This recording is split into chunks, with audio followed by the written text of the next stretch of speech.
If you are dreaming of moving your remote work setup to Japan for longer than a standard 3-month tourist stay, then you have likely looked into the official Digital Nomad Visa. This program grants you a continuous 6-month stay with the blessing of the Japanese government to run your business or handle your job from an overseas employer. However, what is it like to actually obtain it, and what's your day-to-day like in Japan once you get it? Is it possibly not worth the effort? Before you spend weeks gathering the required documents, you need to understand the true depth of the requirements, the exact step-by-step application process, and what you might lose in comparison to the tourist status you are accustomed to. I obtained this visa in late 2025 and used it to stay in Japan for the first 6 months of 2026. It might not be a full retired half-life, but it could be an option if you are still on your fire journey and want to experience a trial run of living in Japan for half the year. So let's break down how I obtained the visa to see if it would be a good fit for you. But real quick, if you like my videos, then please like, comment, and subscribe for more content about retirement or living in Japan. We have a pretty active Discord community as well, and I'd love to see you there. But do be careful, we have recently had someone impersonating me and direct messaging new members, so make sure to keep all communication within the server itself. But now, let's continue with the video.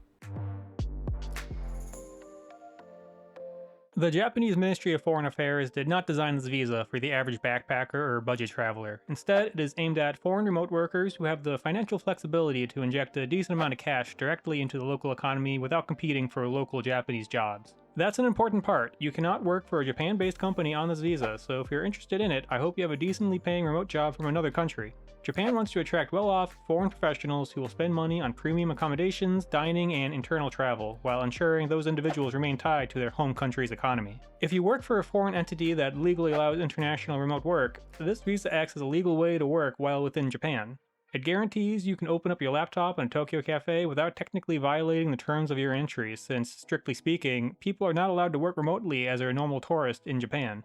Admittedly, this is hard to enforce, but it is the letter of the law. Plus, as an added benefit, you can stay for 6 months straight. If you wanted to do that as a tourist, then it would require a visa run at the 3-month mark. But with this visa, you can stay 6 months without a concern. If you're working remotely in Japan as a tourist for 6 months might weigh on your conscience, then this visa might be a good option for you.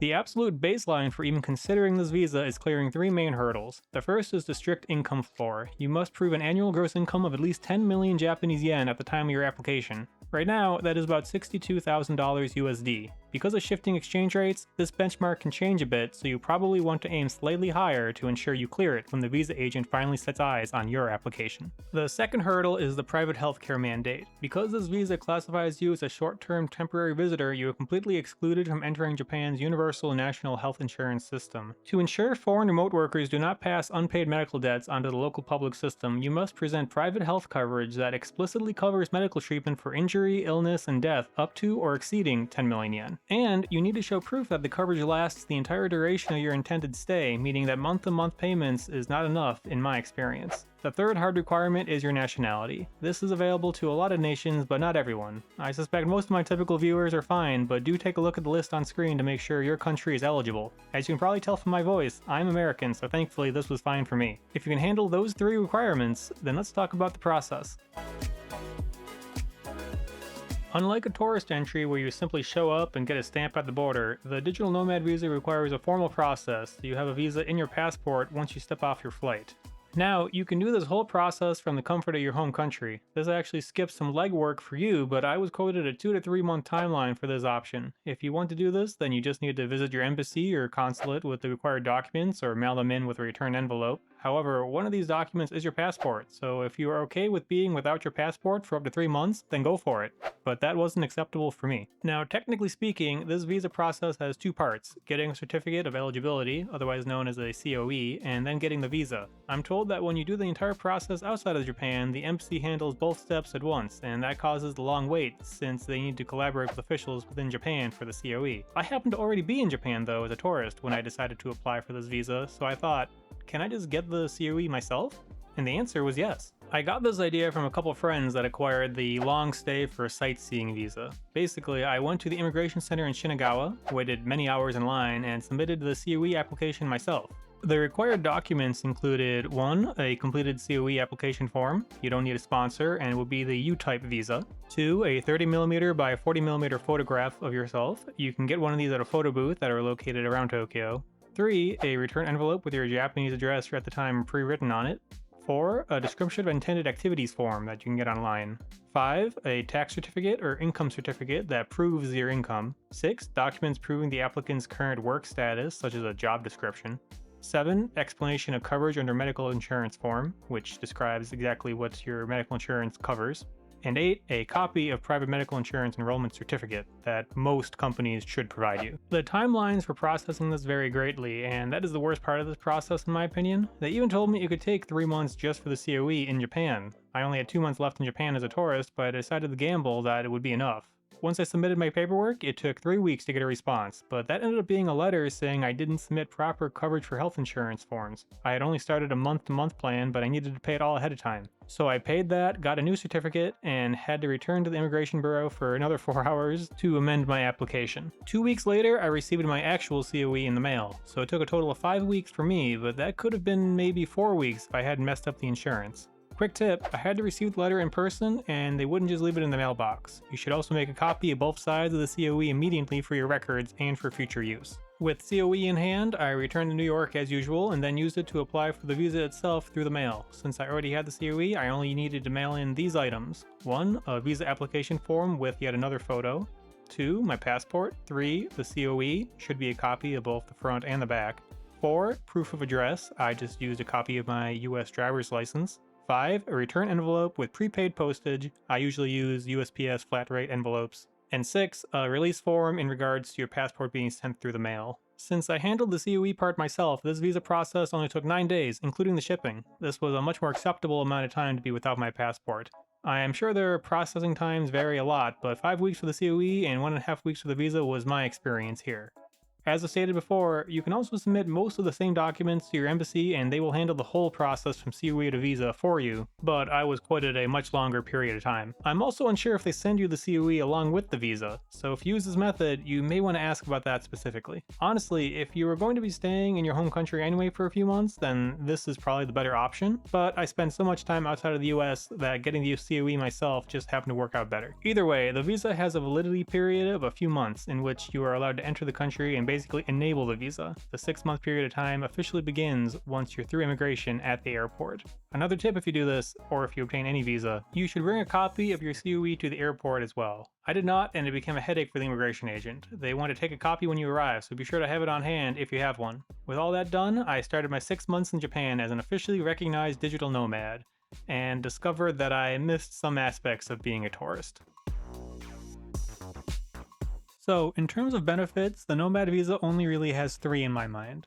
Number 1, legal permission to work in Japan, which is huge if you are a law-abiding type. Number 2, ability to stay 6 months straight without a visa run in the middle. And number 3, technically, since it was a requirement to apply, you now have a form of health insurance, but it is unlikely to be very comprehensive. Those are nice, and obviously, if you intend to work remotely, then this is the only official avenue to do so, and not having to leave halfway through for a visa run can be convenient. The 6-month duration might also help you get a 6-month lease with a furnished apartment, since occasionally monthly mansion providers want to know for sure that you're going to be occupying it the whole time. But let's compare it to a normal tourist status, shall we? What have you lost? Number 1, no more tax-free shopping. This wouldn't impact things like food or rent, but if you want to buy a lot of non-essentials, then keeping the 10% tax on those purchases can add up over those 6 months. And number 2, no more JR Rally passes. Admittedly, the pass's price increase in recent years has made it less usable, but if you're one of the few that could get their money's worth out of it, then you lose this option. However, there are plenty of other smaller passes that you can still use as a non-citizen. Personally, I miss the tax-free shopping far more than the rail passes. One other aspect of this visa to know about is that you cannot extend it. Once you hit the 6 months, you need to leave Japan and you need to wait 6 more months before you can apply again. You may wonder if you are allowed to visit Japan as a tourist in those 6 months, and sadly, I just don't have a solid answer. Different immigration agents have told me different answers, so it may be another case of the immigration agent at the airport making the decision when you arrive, and if they're having a bad day, then that might very well ruin your plans. Worst case, getting the Nomad Visa might actually prevent you from visiting Japan as a tourist for the 6 months after it ends. Speaking of leaving Japan, this is technically classed as a single entry visa, so if you leave the country within the 6-month window, make sure you don't use the automatic gates, and that instead you get a re-entry card from an actual immigration agent if you intend to return within the 6-month period of time. The immigration bureau told me that leaving at all would actually end the visa, but the airport told me to use the re-entry card.